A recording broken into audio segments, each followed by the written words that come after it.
If we get another story DLC for Clair Obscur, don't be surprised if the era of Expedition Zero is explored. From a game design perspective, it makes all the sense in the world when you consider that the world of the canvas has already been dutifully created and there are already character models for who would be the main characters and perhaps your party members in this DLC. In Verso, painted Renoir, Julie, Simon, and the painted Dissandra sisters. But even if we never get content around Expedition Zero, as it is now, it's still an unbelievably rich area of the story when it comes to lore and understanding the characters of Aline, Renoir, Clea, and the Painted family. Now, it can be a bit of a confusing era to understand since so much information is drip fed to you from different sources at different times, but that's exactly why we decided to make this video for you all. Today's class is on Expedition Zero. So, Expedition Zero on the surface was just a simple search and rescue mission after the fracture. But to understand Expedition Zero, we must understand the fracture. To understand the fracture, we must understand before the fracture.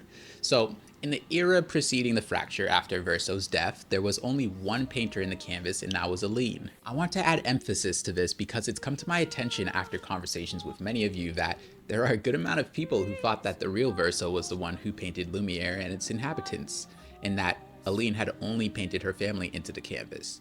This actually isn't the case. Aline is the one who painted Lumiere and the Lumierians. Now, we don't know the specific amount of years that Lumiere existed before the fracture, but we can extrapolate that it was a significant amount of time, most likely decades. The main way we can glean this is through the examination of context clues, right? So we have Grandies in the canvas who reminisce about playing with human children before the fracture. One Grandies in particular specifically name drops a human named Eloise who they had a close kinship with. We also get hints about the pre-fracture era before we even leave Lumiere with Gustave at the start. We see children running around dressed as Gestrels, and in conversations there, and with Lune on the continent, it's solidified for us that the Gestrels and SKA have all become myths to the Lumierans, since so many generations of people have passed since the era before the fracture. I think for the Grandies, Gestrels, and SKA to take such root in the Lumierans' culture, it's likely they would have spent at least a generation or two spending time together in relative peace. The Grandies also mentioned that there were no Nevrons in this era, and so there was no violence or mortal fear, which of course further defines how different the pre-fracture era was. But of course, eras end, and the end came in the form of the fracture. The fracture was the explosive initial conflict between Renoir and Aline. We never see or hear a first-hand account about the fracture, but we can surmise that the fracture likely occurred at the exact moment Renoir decided he would need to force his wife out. We have no way of knowing how long their conversation and back and forth attempts at persuasion would have lasted, but we do know that it ended with Renoir saying, "Leave," and Aline saying, "No." The direct result from their ensuing clash was the entire continent being fractured and a huge section of Lumiere being blown off into the sea. By the end of their fracturing clash, the monolith was erected with Renoir pinning Aline to the top, and Renoir was trapped underneath the monolith by Aline. It was in this moment the era we're familiar with began, the era of the canvas with the gommage and the glowing numbers counting down year after year. The surviving Lumierans persist on the section of Lumiere that was blown out to sea, and Old Lumiere remains on the continent. If you don't recall, Old Lumiere is where we learn of Painted Verso being Renoir's son. Quick sidebar, by the way, the reason that the Lumierans are able to survive for so many years after the fracture is because of the fact they were blown out to sea. This was their saving grace. It meant they were safe from the Nevrons that roamed the continent. We can assume the shield dome came later rather than being immediately built, so I will say it's kind of funny to think that Sprong was too lazy to just march over to Lumiere and get things finished up for Renoir and Clea. I mean, I guess dude is such a troll that he refuses to do anything but aura farm and challenge expeditioners who approach him first, but I digress. Now that we've established the era before the fracture and what the fracture was, we can now get into the meat of what Expedition Zero was. In order to best understand it in terms of framing, I want you to think of Expedition Zero as a two-part event, right? So kind of similar to Expedition 33. Expedition 33 had this two-part structure. The first event was reaching the paintress and removing her from the canvas, and then there were revelations, and then the second event was acting in accordance to the revelations and then removing Renoir from the canvas. Expedition Zero mirrors the framework of Expedition 33 in the sense that there's a clear initial goal, and then there are revelations, and then all of the different parties involved act in accordance to the revelations. So I'll just say it this way. Let's start with Act 1 of Expedition Zero. Act 1 of Expedition Zero was a search and rescue mission. Think of your main party members as Verso and Painted Renoir and a whole group of nameless people alongside of them. Their goal was to try to look for Lumerian survivors in the direct aftermath of the fracture. It is in this expedition that Painted Verso's life was irreparably changed, and he began his trajectory towards the man that we meet in our playthrough. You see, the travels of Renoir and Verso's party eventually takes them all the way to the monolith barrier. When they reach it, they are suddenly stopped and approached by the real Clair. It is in this moment that she informs the entire expedition about the true nature of the canvas and attempts to convince them to return to Lumiere. When they refuse, Clair attempts to destroy them all, and Expedition Zero flees. Quick sidebar. If anyone is confused about why Clair stopped them here, I'll explain why. The bottom line is Expedition Zero was of an investigative nature more than anything, right? I think that Clair was aware that if they actually reached the Paintress, they would inevitably mobilize against Renoir. And remember, her main reason for even being in the canvas is figuring out ways to needle her mother and begin to reverse the tide and the chroma in the direction of her father. Obviously, the entire Lumerian society firmly allying with the Paintress and focusing all of their efforts against Renoir would be less than ideal, so she ends things before it even begins. This is also the reason why Clair tells Expedition Zero the true nature of the canvas. I think that given the fact that she knew the real Verso better than anyone, she took a gamble on the fact that if the painted facsimile that is Painted Verso was anything like her brother, then he would eventually decide to force Aline out of the canvas for her own good when the time came. So in erasing the expedition, she basically erases the credibility of Painted Renoir and Painted Verso regardless of what they do next, because no one will corroborate their wild story. And she also plants the seed in Verso's mind that grows into a tree by the time we meet him. That tree being that he needs to get Aline out of the canvas given the reality of his existence and the fact that his beloved family members, who weren't painted people, were all outside of the canvas. In many ways, you can consider that Aline's fate of being booted from the canvas was essentially sealed by Clair in one fell swoop with the way she handled this confrontation with Painted Renoir and Verso's Expedition Zero. To recap though, Expedition Zero lays dead at the barrier, and Renoir and Verso, the only survivors thanks to the immortality bestowed upon them by Aline, are fleeing back to Lumiere. This ends Act 1 of Expedition Zero. We can consider the beginning of Act 2 of Expedition Zero when Painted Verso and Painted Renoir return to Lumiere. Now, remember how I said that we could consider Expedition Zero as Verso and Painted Renoir and a whole group of nameless people alongside of them? Well, this is partly true. That was only one half of Expedition Zero. There was another group of people in Expedition Zero who departed Lumiere for the continent at the same time with the same purpose of search and rescue. We can assume they split from Verso and Renoir's group for maximum effectiveness or covering the most amount of ground to find survivors. But this second group of Expedition Zero was comprised of Julie, who we know as Verso's lover, Claude, Louise, and Dion, and most likely Simon. I say most likely Simon because while we don't have any direct confirmation, the context does suggest he was a part of Expedition Zero because Verso says when he sees him in-game that he and Simon joined Expedition Zero together. But we know that he wasn't with Verso when he and Renoir met Clair because Verso and Renoir were the sole survivors from that meeting, but I'll be getting back to Simon later on to put a bow on that, so just keep him in mind for now. So we don't know how much success Julie's group had on their search and rescue mission, but we do know that their return to Lumiere coincided with Verso and Renoir's return as well. And again, it is during this return to Lumiere that Act 2 of Expedition Zero begins in earnest, so let's get into it now. Upon Expedition Zero's return to Lumiere, Renoir and Verso try to tell everyone a redacted version of the truth, and that focuses on the idea that the Paintress is not a threat to them. They likely do this because they don't believe that the Lumerians will believe the full, unredacted version, which involves canvases and worlds external to their own. This doesn't land well at all, a chief reason probably being the enormous erection of the Paintress's monolith statue that blots the previously beautiful horizon. A secondary reason being the delivery of the message. We could assume that Verso no matter how charming he is, and Renoir probably were still reeling from the revelations of the nature of the canvas, and probably delivered the news in a semi-frantic or panicked way, which would compound with the fact that they're not telling the entire truth. The tertiary reason probably being, again, that this father and son duo were somehow the sole survivors of the conflict with Clair at the canvas barrier. So basically everyone is skeptical of the tale Verso and Renoir weave for them in spite of its veracity. Sometime after this, Expedition Zero journeys out again, presumably to look for survivors, though at this point in time Renoir and Verso also have an overarching motive of trying to help support the Paintress somehow, some way. This time, Expedition Zero journeys out as one whole, meaning that Julie's group is traveling with Verso's group.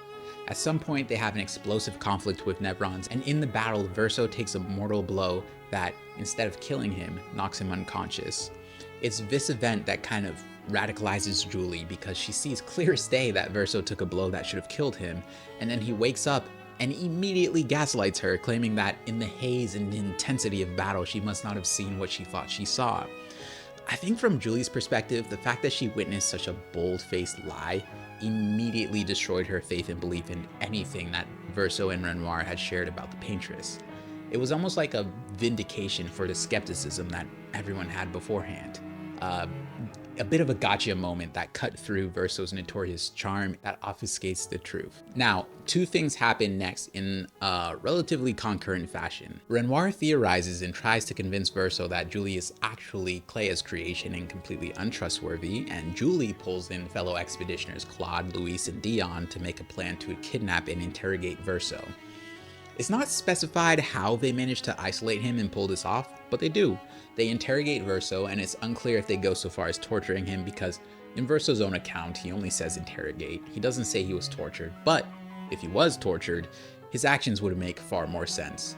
At some point during his interrogation, Verso manages to escape and he ends up killing everyone.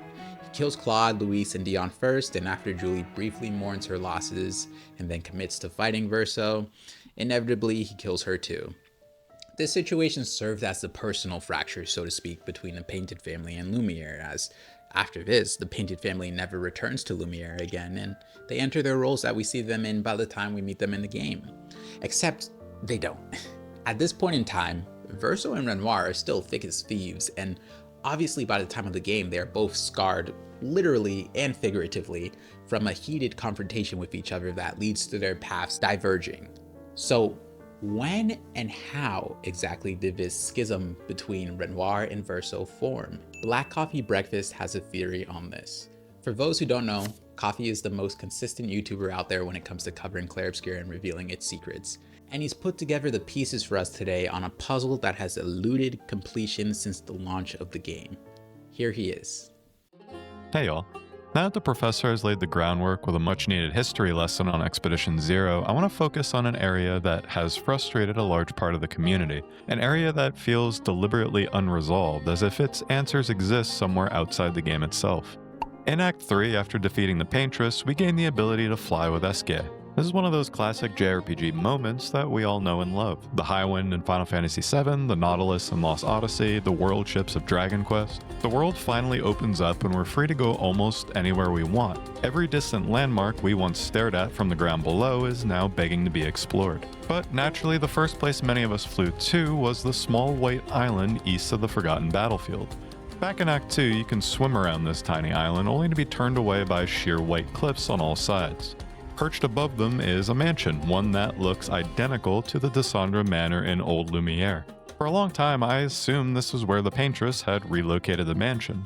Now that she was defeated, I wanted to see what was inside. I landed on the island, zoned in, and immediately something feels off. The location text appears telling us we're at White Sands, followed by a brief exchange of dialogue. It's that manor from Old Lumiere. So that's where it went. No. Something's different. But maddeningly, she never explains what's different about it. Going back to the world map confirms that she's right. You can actually see this manor from a distance before even reaching Old Lumiere. So despite being visually identical, this is not the same house, and Sandfall is clearly telling us that something else is going on here. And then there's the music.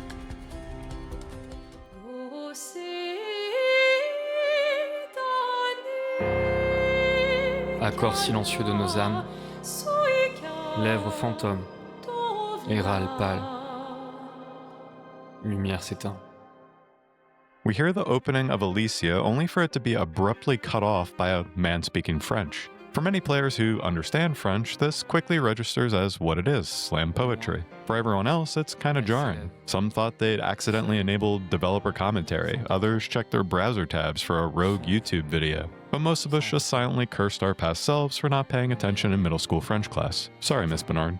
Fans quickly translated that poem. It's titled Lumière s'éteint, meaning Lumière or light goes out, and it's read by the game's composer Laurien Tostard. Like the poem found at White Tree, it's bleak and despairing, repeating the line Lumière goes out several times throughout. In an interview, Sandfall revealed that this track was originally meant to play during the Gommage before being replaced. That strongly suggests its presence here isn't deeply symbolic to White Sands itself and is more likely an atmospheric reuse than some hidden lore cipher. And then that's kinda it. White Sands contains only a handful of collectibles and a manor that you can't access. I spent an embarrassing amount of time trying to find a hidden path here. I even returned later with a free cam mod, only to confirm that there's nothing inside. There's no interior, no hidden triggers. You get nothing! But there is one visual detail that's at least worth mentioning. Above the door is a backwards C, the same symbol seen at Clair's Endless Tower. While intriguing, this symbol also appears on the manor in Old Lumière, so it doesn't explain Mael's reaction. Whatever's different here, it doesn't seem to be architectural. So on the surface, White Sands looks like a dead end, but it doesn't feel like one. No, White Sands feels haunted. It feels like you're standing somewhere important, treading ground where something terrible had happened. That unease pushed me to dig into the game's files where things get more interesting.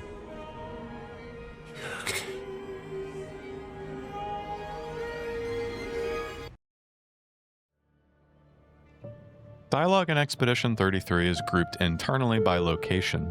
Oddly, the dialogue that triggers at White Sands is grouped alongside dialogue from the Monolith, and that seems significant. Almost all Monolith dialogue revolves around revelations about the past. Grouping White Sands dialogue here implies that this manor was once meant to exist inside the Monolith, or at least be narratively tied to it. In other words, this location was intended to be important rather than an opportunity for Sandfall to aura farm, though it doesn't have to be mutually exclusive. And it's worth remembering that the very top of the Monolith interior is where we confront Painted Renoir, which leads directly into the second clue. In dialogue files for Renoir's drafts, there are several unused lines labeled Simon Unleashed.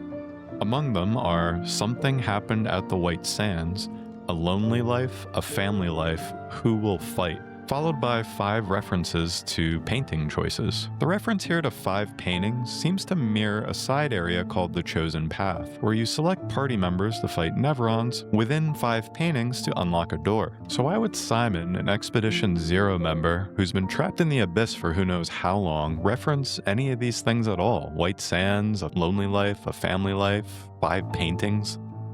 Well, it's not really about Simon. It's about his friend and fellow expeditioner, Verso. This dialogue mirrors Verso's defining choice, his own chosen path. Side with his family to preserve the canvas, or abandon them to expel Aline and end it once and for all. A choice between belonging and isolation, between a family life and a lonely one.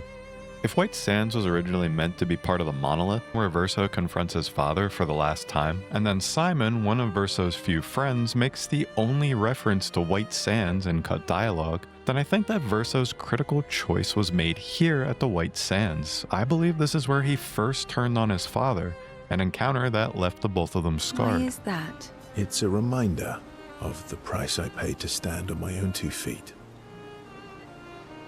But, it meant walking away from people I cared about. It's probably not a coincidence, then, that Renoir has a similar scar. I had to walk away, but he was resistant. You fought? It was the first time we ever raised a hand against the other. Seen through that lens, White Sands begins to make a little more sense. The manor may have been the Desandre family home before that schism that fractured them. After losing both a son and a daughter, it tracks that the family would move on to a different location, maybe Old Lumière, leaving this manor behind. an abandoned home haunted by a decision to snuff out the light of the canvas, a silent witness to the moment Verso decided the fate of his world. Or maybe I'm just huffing chroma. Either way, we'd love to know what you think of White Sands and if you have any theories of your own. What is going on up here? I never know, man. A huge thank you to Coffee for all of his work. For me, that is the most comprehensive and logical solution to the White Sands mystery that I've seen thus far, but definitely let us know in the comments if you feel otherwise.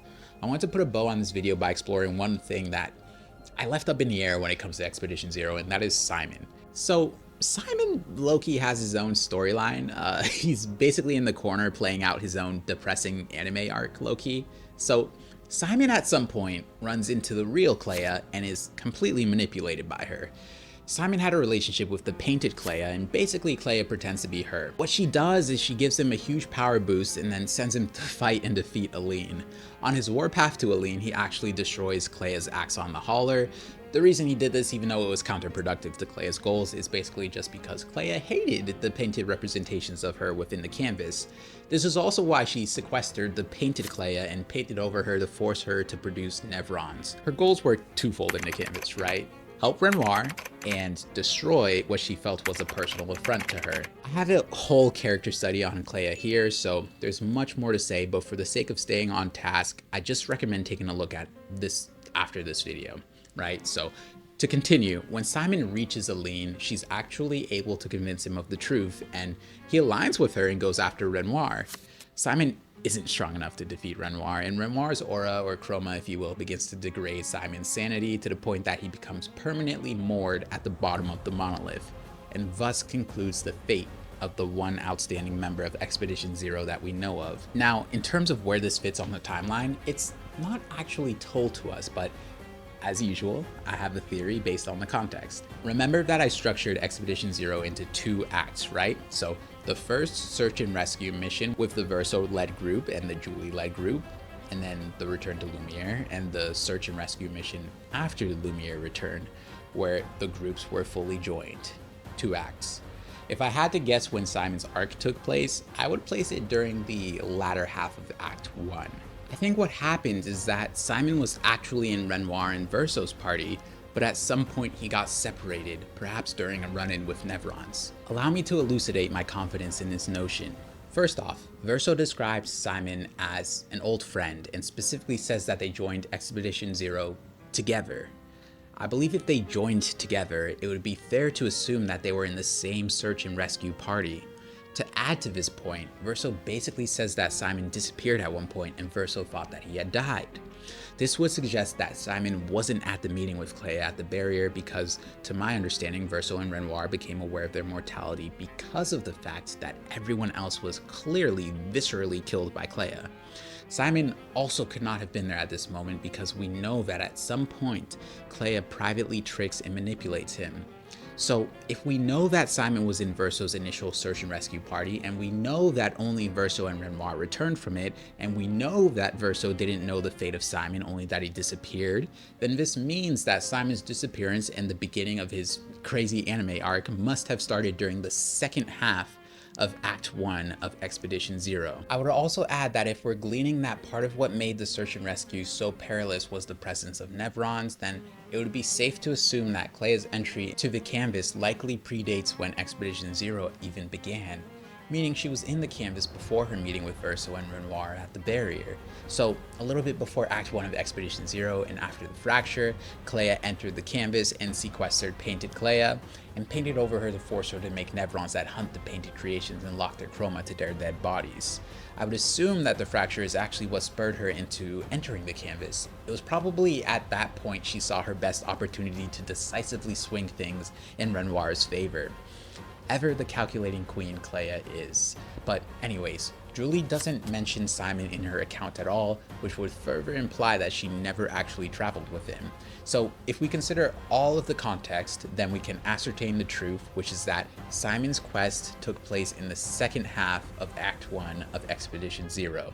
He probably met Clea before Verso even did, and then his hunt for the Paintress and then Renoir afterwards took place concurrently with Verso meeting Clea and then all the things that happened during the rest of Act 1 and Act 2 of Expedition Zero. So with Simon placed on the timeline and contextualized, and Coffee solving the mystery of Verso and Renoir's schism, that concludes and wraps up today's class on Expedition Zero. Please let us know your thoughts or feelings in the comments. I personally think understanding Expedition Zero is a huge building block to making informed conclusions when it comes to your opinions about the canvas and its characters within.